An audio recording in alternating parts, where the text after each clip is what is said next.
नमस्कार दोस्तों, good morning. स्वागत है आपका हमारे यूट्यूब चैनल आर्ट क्लासेज में। आज हम पढ़ेंगे कक्षा 12 का चित्रकला का अध्याय नंबर 5। हालांकि जो अध्याय नंबर 5 है कंपनी शैली, वो आपके टॉपिक से कोरोना की वजह से हटा दिया गया है, किंतु हमें अध्याय नंबर 6 पढ़ने के लिए अध्याय नंबर 5 को समझना अत्यंत आवश्यक है।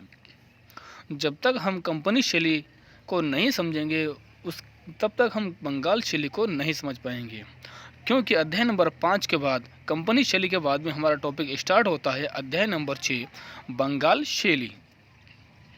और बंगाल शैली को समझने के लिए कंपनी शैली को समझना अत्यंत आवश्यक है। तो इसके नोट्स आपको नोट नहीं करने हैं, केवल समझने के लिए आपके लिए ये वीडियो बनाया जा रहा है। क्या है कि किसी भी शैली के जन्म के पीछे कोई ना कोई अवधारणाएं जरूर होती है। तो यहाँ भी हमको देखना है कि हमारा अध्याय नंबर जो 6 है बंगाल शैली, जिसको हम कहते हैं पुनरुत्थान काल, उसको जन्म देने के पीछे कौन कौन सी अवधारणाएं रही है, उसको समझना अत्यंत आवश्यक है। जैसे कि पहाड़ी शैली के जन्म के पीछे जो मुगल काल से जो कलाकार भाग करके आए थे और वहाँ के जो स्थानीय कलाकार थे, उन्होंने पहाड़ी शैली को जन्म दिया। तो ये पहाड़ी शैली के जन्म की अवधारणाएं हो गई। राजस्थानी शैली की जो शुरुआत होती है उसकी अवधारणा क्या रही? अपभ्रंश शैली से ही राजस्थानी शैली का निर्माण हुआ है। ये राजस्थानी शैली के जन्म की मुख्य अवधारणा हो गई। मुगल शैली का जो जन्म हुआ है वो हुआ है ईरानी कलाकारों से और भारतीय कलाकारों से। अर्थात बाबर ने 1526 में ईरानी मुगल शैली की स्थापना की और अपने साथ कुछ ईरानी कलाकारों को लेकर के आए। धीरे धीरे वो भारतीय वातावरण में घुल गए और यहाँ के स्थानीय कलाकारों ने तथा ईरानी कलाकारों ने मिलकर के मुगल शैली को जन्म दिया। तो कोई ना कोई शैली के पीछे, उसके जन्म के पीछे कोई ना कोई अवधारणाएं जरूर होती है। उसी तरीके से हमारी जो अध्याय नंबर 6 बंगाल शैली पुनरुत्थान काल, उसके जन्म के पीछे भी कंपनी शैली की मुख्य अवधारणा रही है। कंपनी शैली के जन्म के पीछे क्या अवधारणा रही, ये भी हमें देखना पड़ेगा। जैसा कि हमने पढ़ा है कि जो मुगल शैली का पतन हुआ है वो भी किसकी वजह से हुआ है?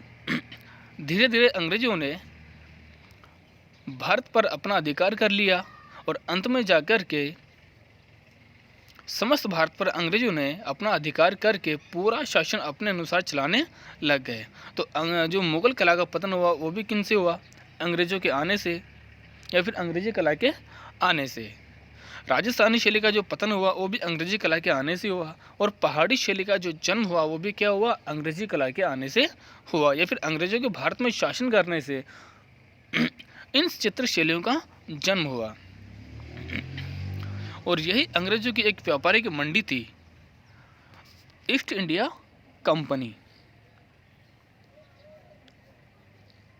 जो 18वीं शताब्दी के उत्तरार्ध में भारत में अपना अस्तित्व बना चुकी थी। अर्थात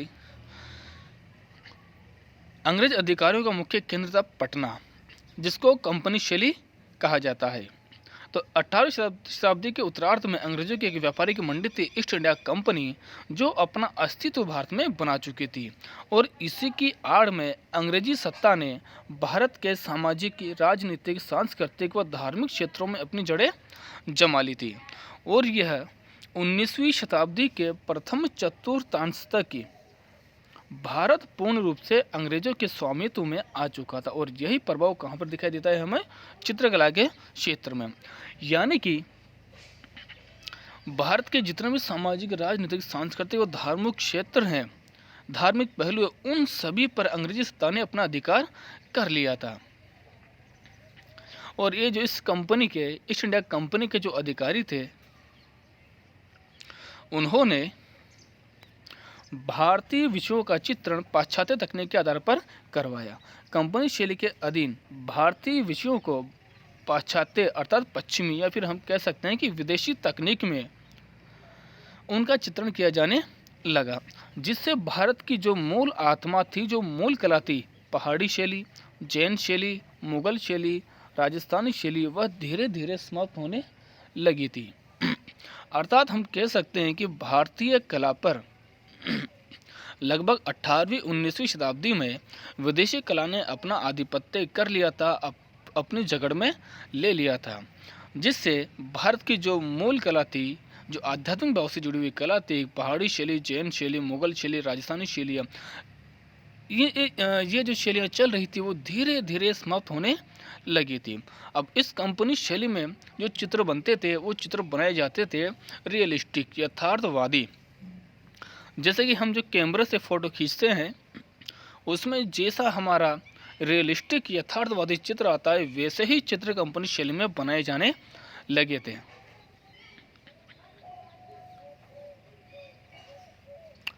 और इसके पहले जो पहाड़ी शैलियाँ हैं, जैन शैलियाँ हैं, उनमें बिल्कुल भी रियलिस्टिक चित्र नहीं बनाए गए हैं। उनमें जो भारतीय कला है, जो आध्यात्म से जुड़ी हुई कला है, वैसे ही चित्र बनाए गए हैं। इन चित्रों को आप अपनी बुक में भी देख सकते हैं, पहाड़ी शैली में, मुगल शैली में भी, राजस्थानी शैली में। अर्थात हम कह सकते हैं कि कंपनी शैली में विषय तो होते थे भारतीय, और जो चित्रण तकनीक प्रयुक्त की जाती थी वो थी विदेशी। अर्थात फोटोग्राफ, सीधा सा अर्थ है कि कंपनी शैली में जो चित्र बने हैं वो बने रियलिस्टिक फोटोग्राफ के जैसे। अर्थात यह कहा जा सकता है कि भारतीय कला पर विदेशी कला का आधिपत्य हो चुका था, यानी कि 18वीं-19वीं शताब्दी के समथिंग के मध्य भारतीय कला पर विदेशी कला ने अपना आधिपत्य जमा लिया था, जिससे भारत की जो कलाएं थी वो धीरे धीरे समाप्त हो रही थी, मृतप्राय हो रही थी। ऐसे में कुछ राष्ट्रवादी कलाकारों ने भारतीय कला को, ध्यान से सुनना दोस्तों, ऐसे में जब भारतीय कला पर विदेशी कला का आधिपत्य हो गया तो ऐसे में कुछ राष्ट्रवादी कलाकारों ने भारतीय कला को विदेशी कला की जकड़ से मुक्त कराने का प्रयास किया। यहीं से हमारी बंगाल शैली का प्रारंभ होता है और कंपनी शैली का अंत होता है, यानी कि भारतीय कला को विदेशी कला की जकड़ से मुक्त कराने का प्रयास किया गया कुछ राष्ट्रवादी कलाकारों के द्वारा, जिसमें वह पूर्ण रूप से सफल भी हुए। और यह सर्वप्रथम प्रयास किया गया था बंगाल स्कूल के कलाकारों के द्वारा, जिसमें मुख्य भूमिका रही थी अवनींद्रनाथ टैगोर की। ये बंगाल शैली के पीछे मुख्य अवधारणा रही है। कंपनी शैली का जो जन्म हुआ है वो ईस्ट इंडिया कंपनी के अधीन हुआ है, और उसमें ऐसे चित्र बनाए गए हैं रियलिस्टिक, यथार्थवादी, जिसके द्वारा जो भारत की जो मूल कलाएं थी वो धीरे धीरे समाप्त होने लगी थी। और ऐसे में भारतीय कला को पुनर्जीवित करने के लिए, भारतीय कला को विदेशी तकनीक से या फिर विदेशी कला से मुक्त करने के लिए कुछ राष्ट्रवादी कलाकारों ने